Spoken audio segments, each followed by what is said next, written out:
नमस्कार बच्चों, सुगम भारती इस पाठ्य पुस्तक में फिर से एक बार आपका स्वागत है। आज हम पाठ क्रमांक दूसरा पढ़ने जा रहे हैं, जिसका शीर्षक है समाज सेवा। समाज सेवा इस पाठ का ये सेशन क्रमांक पहला है। बच्चों, पाठ के लेखक से ही या शीर्षक से ही हमें पता चल रहा है, इसके नाम से ही हमें पता चल रहा है कि इस पाठ में लेखक ने समाज सेवा का महत्व बताया है। समाज सेवा करने से मानव का संगठन हो सकता है, मानव में एकरूपता की भावना हो सकती है। अब यह समाज सेवा इस पाठ में लेखक ने अपने विचारों को व्यक्त किया है। चलिए सब लोग जल्दी से पाठ्य पुस्तक निकालेंगे। पाठ्य पुस्तक के द्वारा हम इस पाठ को विस्तार से पढ़ेंगे और समझेंगे। तो बच्चों, समाज सेवा इस पाठ के लेखक है पदुमलाल पुन्नालाल बख्शी। अब इस पाठ के द्वारा हमें क्या क्या सीखना है?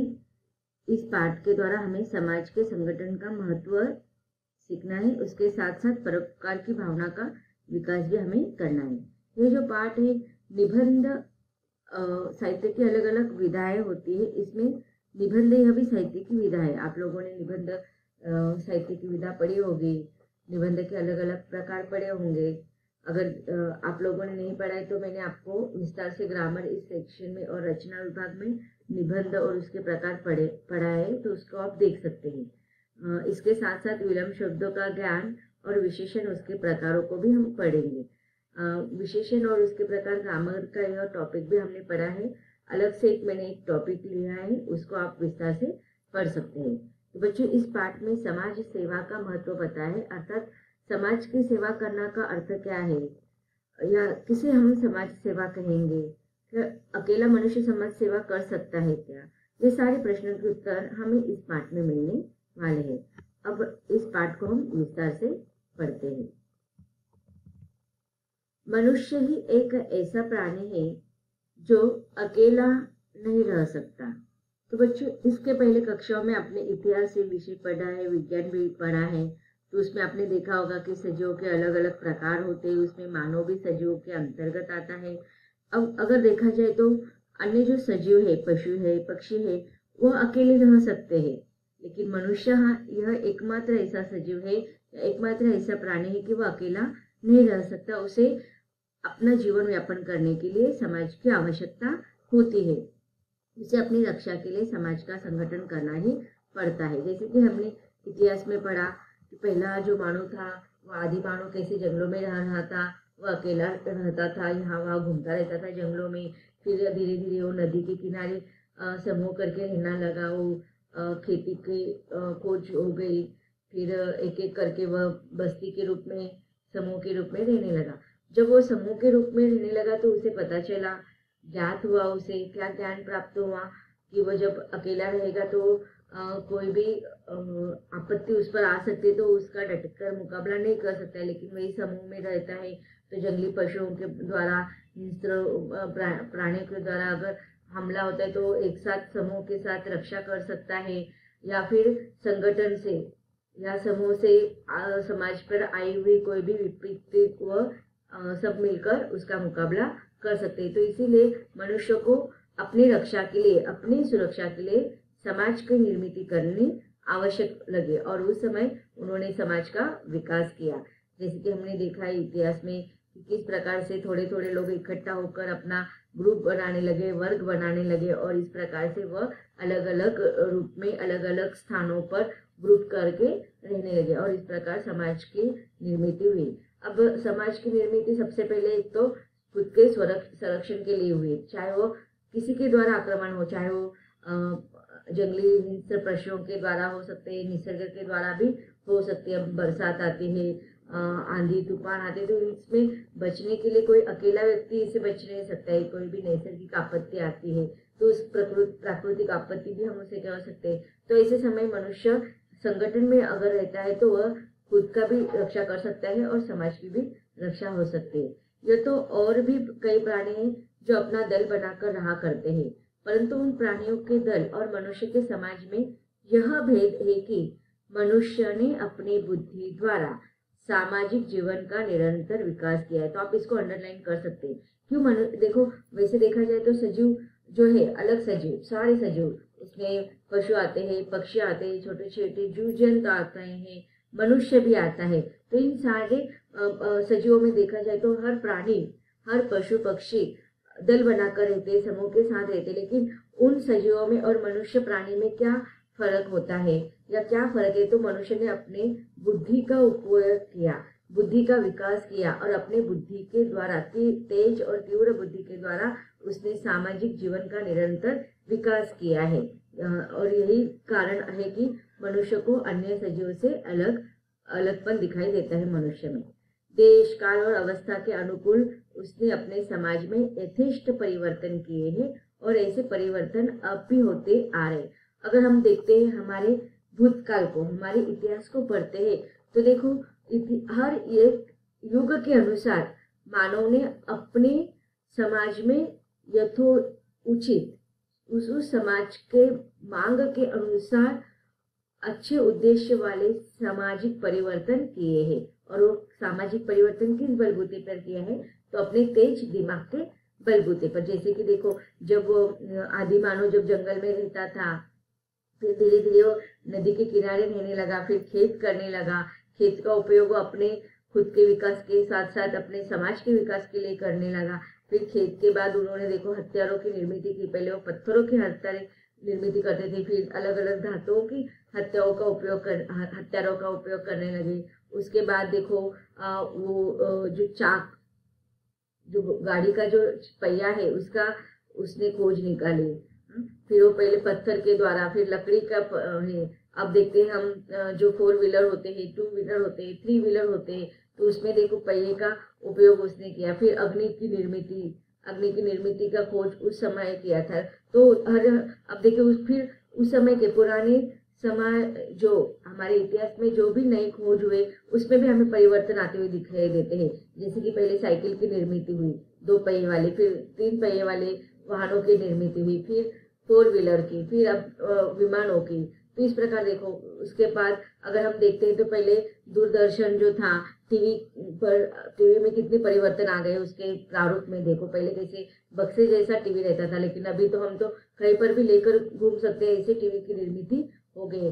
संगणक को देखो, कंप्यूटर को देखो, फोन को देखो। पहले तो फोन जो होते थे सिर्फ घर में रखते थे और घर वाले सब एक ही फोन को यूज करते, लेकिन अब तो मोबाइल का उपयोग होने लगा है। और मोबाइल, अब पढ़ाई के बारे में देखो, हम पढ़ाई भी तो मोबाइल से ही करें। पहले तो स्कूल में जाकर हमें पढ़ना पड़ता था, अब स्कूल हमारे घर पर आ गई है मोबाइल के द्वारा। तो इस प्रकार मनुष्य ने हर देश में, हर काल में, हर अवस्था में समाज को अनुकूल ऐसे यथोचित परिवर्तन किए हैं और ये परिवर्तन आगे भी होते आ रहे। तो यही बात मनुष्य को अन्य सजीवों से अलग करते हैं और अलग होने का महत्वपूर्ण जो योगदान है मनुष्य के तेज दिमाग का है।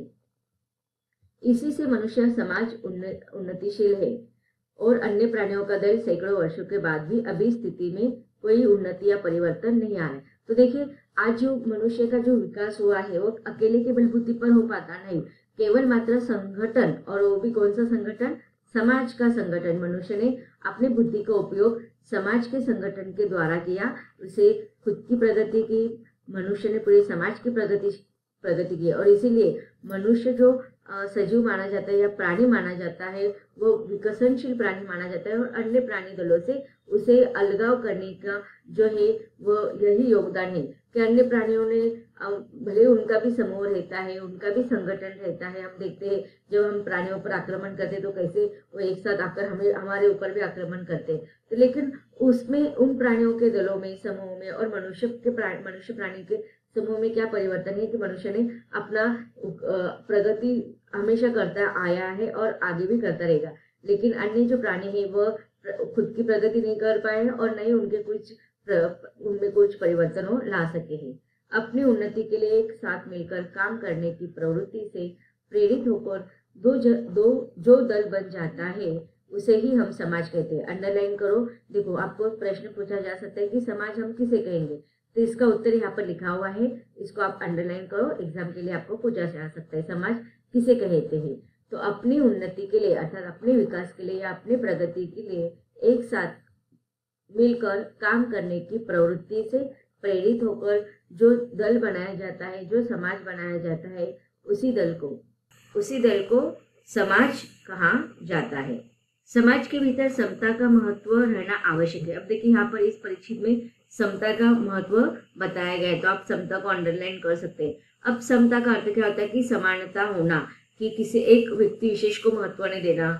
सारे ग्रुप में, समाज में जितने भी लोग रहते हैं उनको, हर एक को हम समान नजर से देखना चाहिए। हर एक व्यक्ति का एक अलग महत्व हमारे समाज में होता है, इसलिए अगर समाज में रहना है तो हमें सबको समानता के दृष्टिकोण से ही देखना आवश्यक है। जहाँ समता का अभाव है वहाँ समाज में दृढ़ता नहीं है, क्योंकि किसी प्रकार की असमानता होने पर, भेदभाव होने पर पारस्परिक ईर्ष्या, द्वेष आदि भाव अवश्य हो सकते हैं।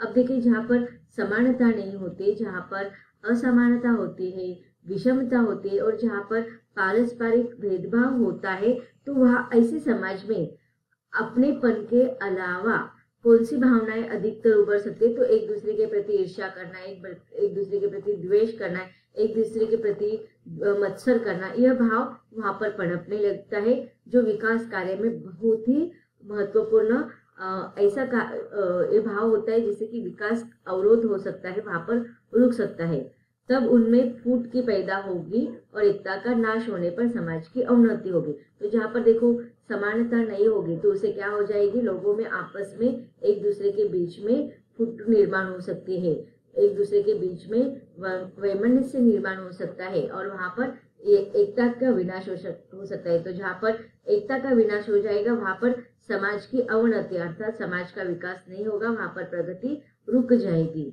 समाज की अवनति होने पर व्यक्ति विशेष की अवनति भी अनिवार्य है। तो देखो जिस प्रकार से मनुष्य, अगर एक परिवार में एक सदस्य का विकास होता है, एक सदस्य पढ़ लिख कर अच्छा पद हासिल करता है, तो पूरा परिवार का विकास होता है। और जिस समाज का एक परिवार विकसित होता है, उस समाज का वो एक परिवार पूरा समाज का हिस्सा होता है।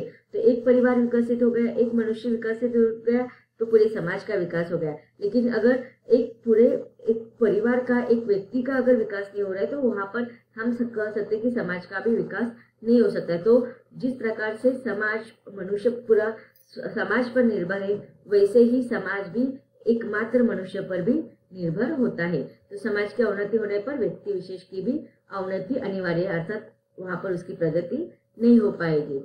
सच तो यह है कि समाज और व्यक्ति की पारस्परिक दृढ़ संबंध है। अब देखिए समाज और मनुष्य, व्यक्ति होता है ना, हर एक व्यक्ति, उनकी प्रगति एक दूसरे पर डिपेंड होती है, उनका परस्पर संबंध होता है। जैसे कि सिक्के के दो पहलू होते हैं, वैसे ही इस देश के या हम किसी भी समाज के दो पहलू होते हैं, एक तो समाज खुद एक तरफ और दूसरी तरफ व्यक्ति विशेष।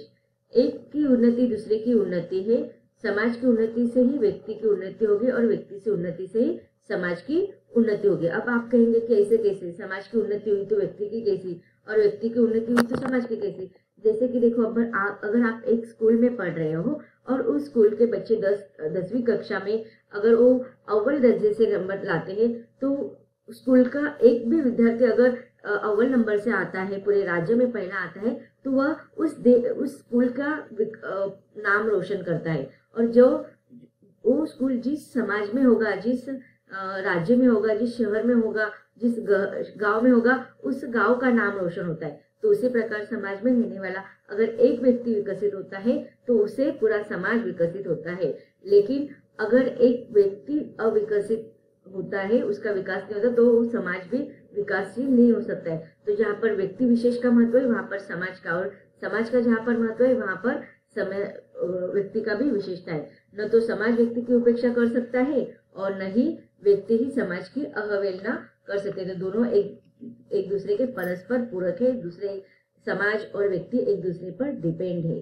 तो बच्चों, अब तक हमने जो परिच्छेद पढ़ा है उसमें हमें समाज के भाव को अनिवार्य बताया है, अर्थात समाज सेवा या सामाजिकरण के भाव को आवश्यक बताया। जिस समाज में समानता नहीं होती वहाँ भेदभाव, आपसी ईर्ष्या, द्वेष विद्यमान होते हैं। ऐसे में फूट पड़ सकती है तथा अस्तित्व खतरे में पड़ सकता है। अतः समाज और व्यक्ति का आपसी संबंध दृढ़ होना चाहिए। आगे के परिच्छेदों को हम इसके बाद